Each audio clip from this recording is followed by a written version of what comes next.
Prokuroria e Vlorës ka mbyllur hetimet ndaj 4 ish zyrtarëve të Inspektoriatit të Mbrojtjes së Territorit në Imar, si dhe 3 shtetësve për ndërtim të palishëm.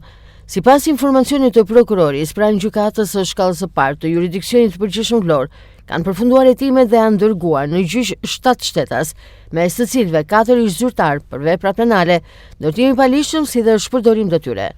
Nga hetimet mbi procedimin penal numër 704 të vitit 2021, që bën fjalë për ndërtimet e palishme në kodën e rapojve në Himar, rezulton se këta shtetas në ushtrim të funksioneve të tyre publike kanë vepruar në kundërshtim me ligjin, duke cënuar interesat e lishme të shtetit dhe ose subjekteve të tjera. Prokuroria pranë gjykatës së shkallës së parë të jurisdiksionit të përgjithshëm Vlorë ka dërguar në gjyq shtetasit me iniciale MB akuzuar për kryerjen e veprës penale ndërtim i palishëm, po ashtu një tjetër shtetas me inicialet BM akuzuar për kryerjen e veprës penale ndërtim i palishëm, shtetasin me inicialet SHT akuzuar për kryerjen e veprës penale të ndërtimit të palishëm dhe shtetasit me iniciale RH që më parë ka ushtruar detyrën e kryeinspektorit të IMT-s në Bashkisë së Himarës, akuzuar për veprën penale të shpërdorimit të detyrës,